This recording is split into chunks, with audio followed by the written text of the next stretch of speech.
All right, welcome guys. We are gonna turn this backbone into a even better device by modifying the buttons. Now, the original buttons on here have a metal plate under where you click. And we're gonna change that into something more familiar, like a PS4 controller, which has something similar to this, where it's just a piece of rubber with a magnet underneath. Now, this is from a Gameboy Color. You can get a pack of these on eBay anywhere from $4 to $8. Now, I'm sure everyone is familiar with the Gameboy Color. This is what it looks like. This is the part that we're gonna use. We're gonna use the D-pad membrane. And I've done this mod before. It works really well. And it makes the device a lot more quieter. And if you have a little OCD, it'll make your life a lot better, because something like this must be driving you insane. All right. Now, before we get into tearing it down, I just want to make it very clear. The Phillips screwdriver that you use is very, very important. You do not want to strip the Phillips heads on this device. Now, the best way I can explain what kind of Phillips head you need is anything that is close to 1 millimeter in width. Now I have some examples. This one, too short. This one is 3 millimeters thick, too big. This one, 2 millimeters thick. Even this one is too big. What you want is something small like this. You can get a tool like this on eBay for like $8. I use this for phone repair, but today we're gonna use it for the backbone. Now, you're gonna start off by disassembling the 4 screws on the back. 1, 2. Now these 4 screws are all the same size. Doesn't matter if you mix them up.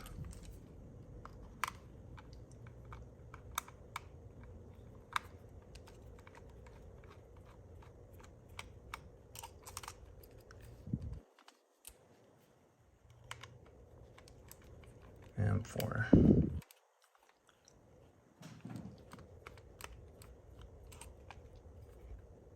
You don't need this magnet mat, but I already have one. When you're working on this, make sure you have a lot of room. You don't want to lose anything. All right, so let me zoom in here so I can show you on what you need to be careful with. Now you're gonna lift this part up like this. And there's 2 cables. There's a cable that connects to the motherboard, that's for the USB-C. And there's a cable that connects this logic board to the other side. Now what you're gonna do is you're gonna take off this tape right here.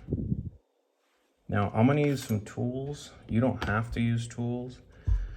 You can use your nail, but I just want to use these tools, that way you can see what I'm doing and not have my fingers in the way. So you're gonna just take off this piece of tape right here.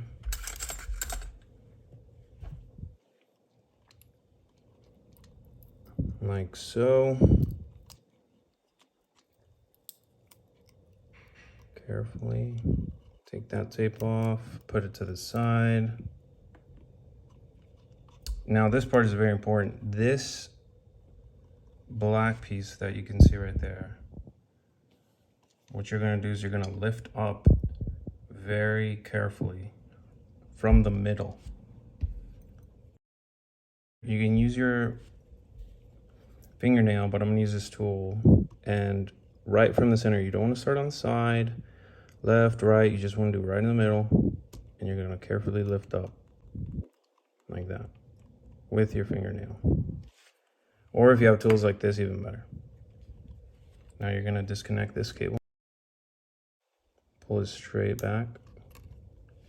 Next, you're gonna disconnect this cable right here. Kind of want to grab onto the board like this and just wiggle side to side, and it'll come out. Perfect. All right, now we have 5 more screws to go. Almost done. Gonna take our Phillips head tool. It's gonna be 1, 2, and then 1, 2, 3.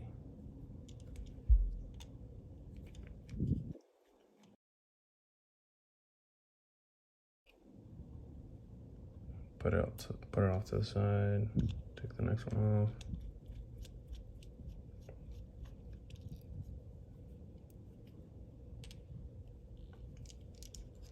Next, you're gonna take these 3.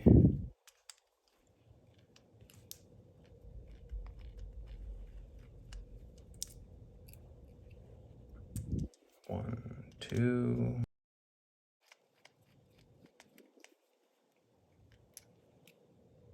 And 3.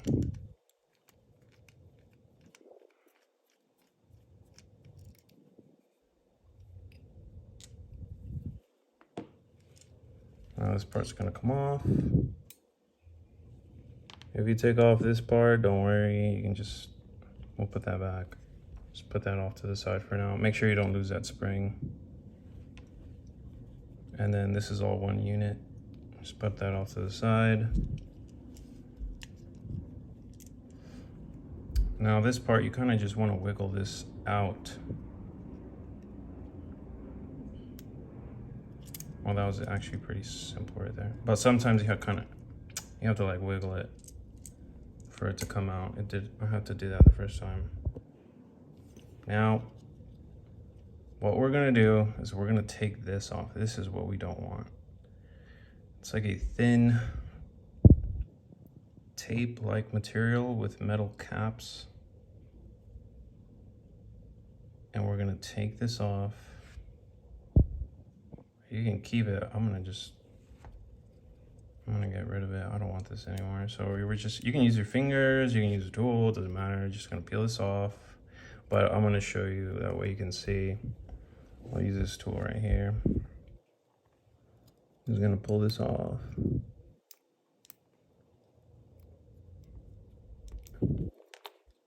Actually, I'm just gonna use my fingers.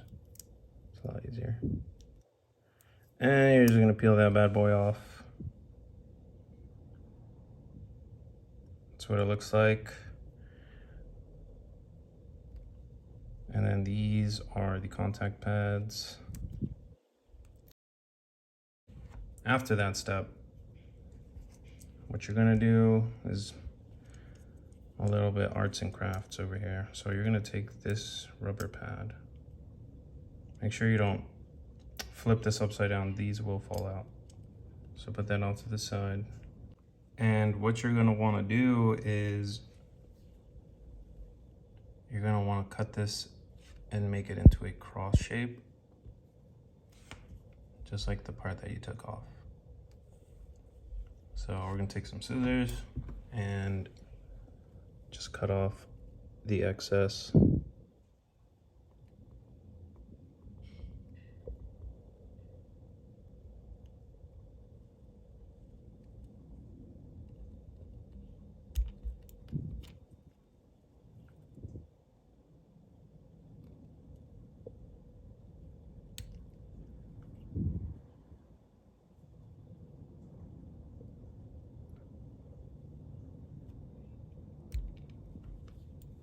Now the grooves on the plastic are gonna hold this part down. You don't have to worry about like, oh, it doesn't have the X in the center like this one.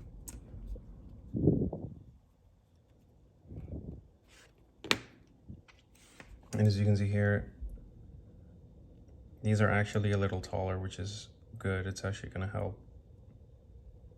reduce the travel. And you're gonna cut this and make it kind of like into a cross shape.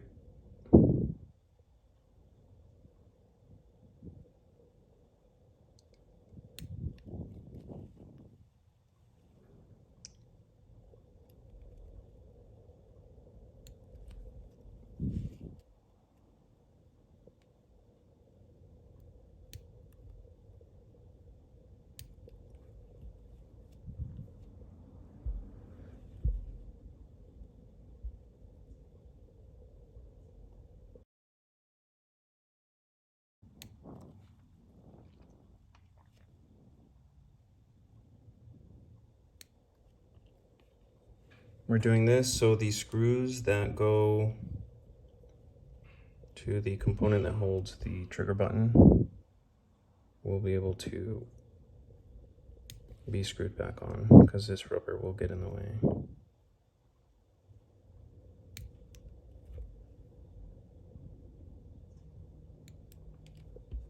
And you want to cut it. Don't pull on it. Even if it has a little tiny piece hanging off, you don't want to pull on it. You could just risk ripping this thing in half.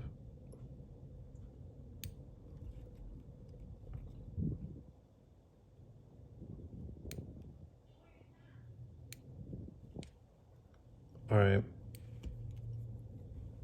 there you have it.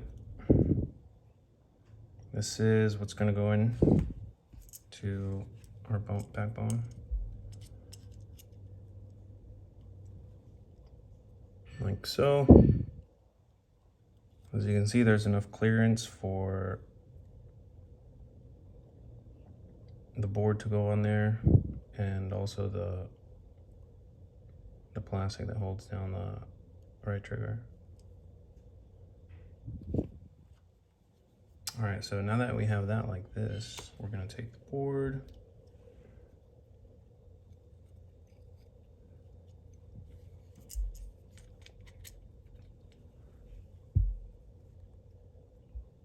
kind of just use your finger to kind of just shimmy that in there.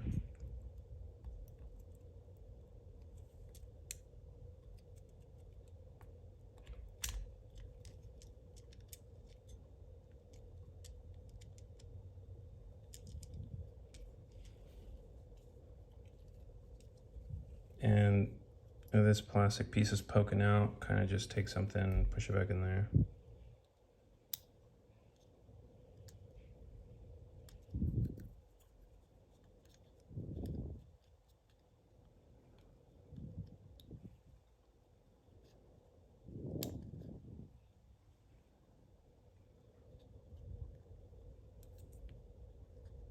Perfect.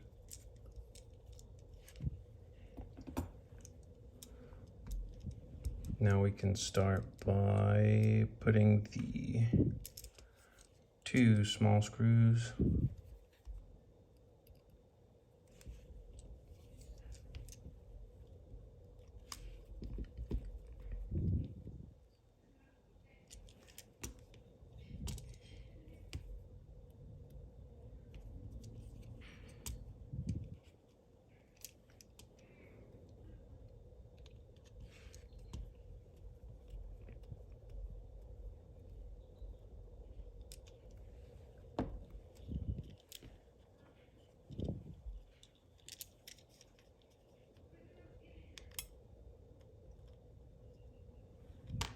Whoops.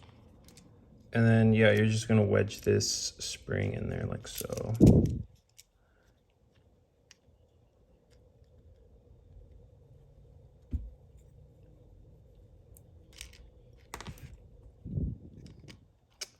Attempt number 3.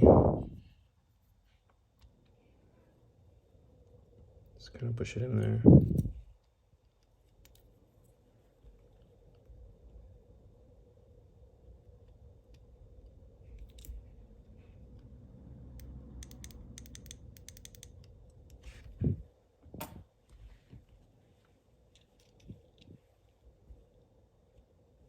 So it should look like that.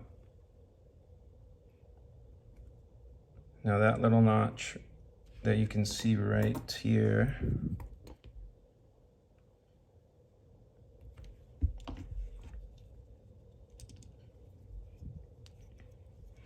It's gonna go right in this hole right here. So kind of just line that up as you're putting it back.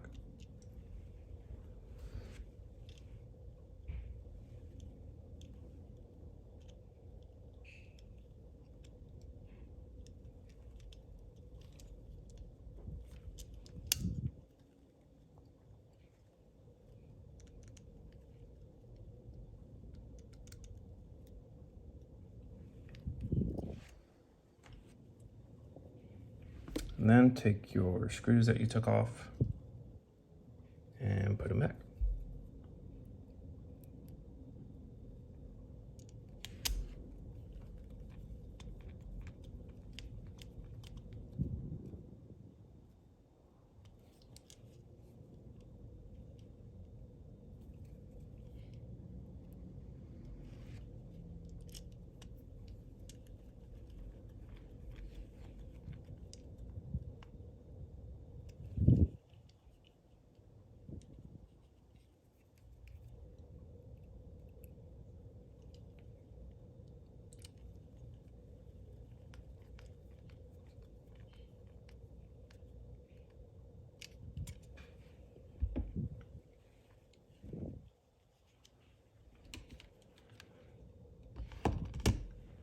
All right, take our main device, put this ribbon cable back in.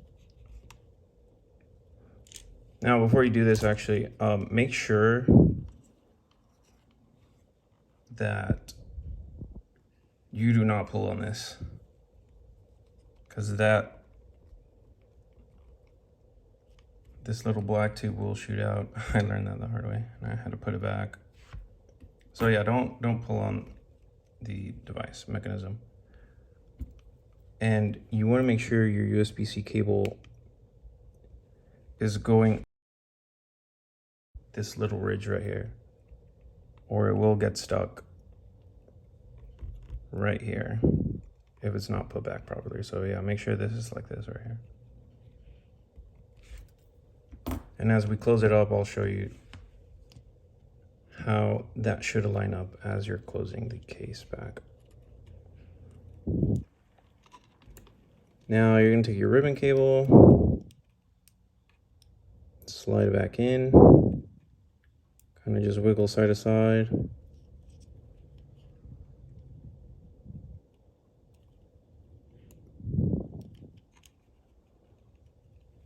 And the logic board does have markings to tell you if it's in or not. So the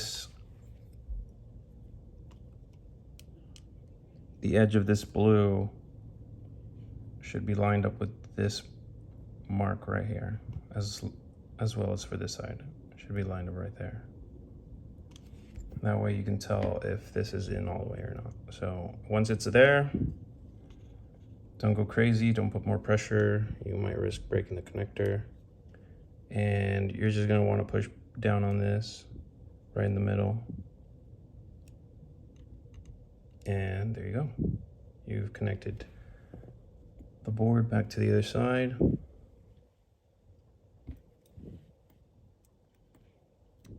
Take the tape that we pulled off earlier and put it back.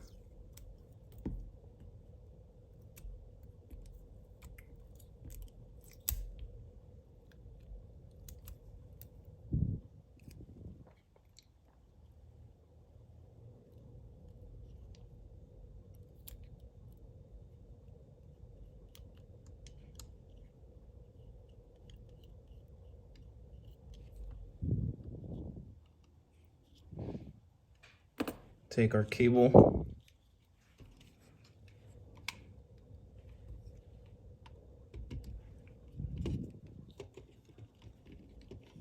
for the USB-C and connect it back. Now what helps is this yellow should be closest to this I don't know what's it called, capacitor, whatever, component.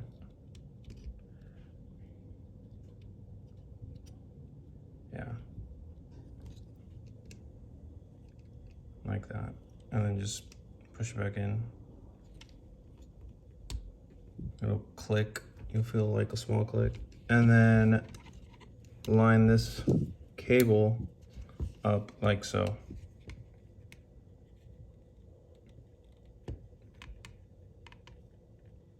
Make sure it doesn't get pinched between this cross and this, where the Phillips screw is gonna go back in. And then kind of just use your finger and push it in there like so.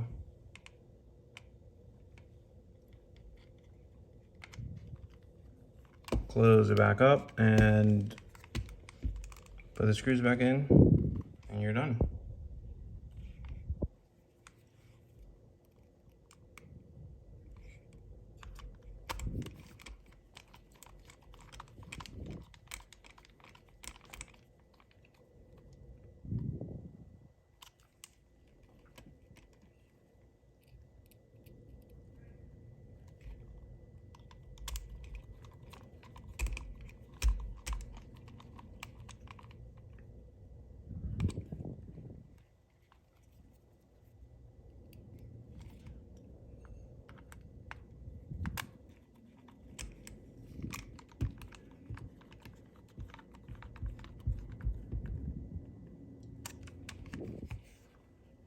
All right, I'm gonna put this last screw in, and then I'm gonna set up the camera and show a demo. And this mod is definitely worth it. I mean, so much quieter. The buttons feel softer. Very similar to like a SNES controller or, you know, a Gameboy Color, because it's, see, a lot more quieter. And it feels a lot better too. And there you have it, guys. That's all there's to it. The buttons are a lot softer. There's no more click. Just like a Gameboy Color.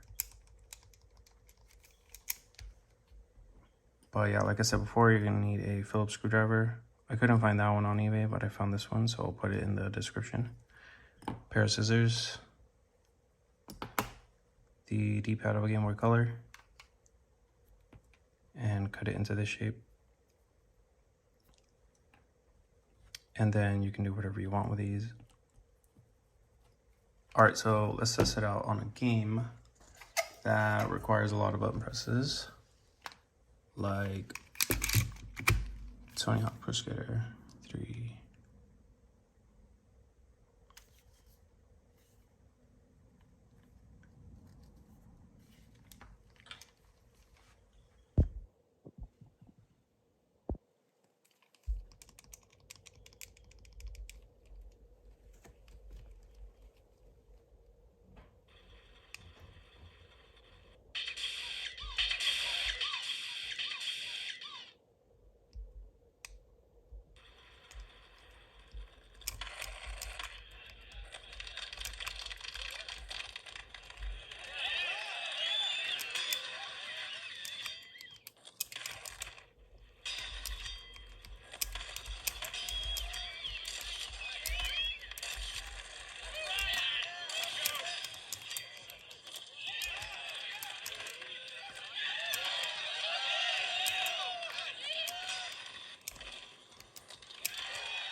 But yeah, guys, let me know what you think in the comments.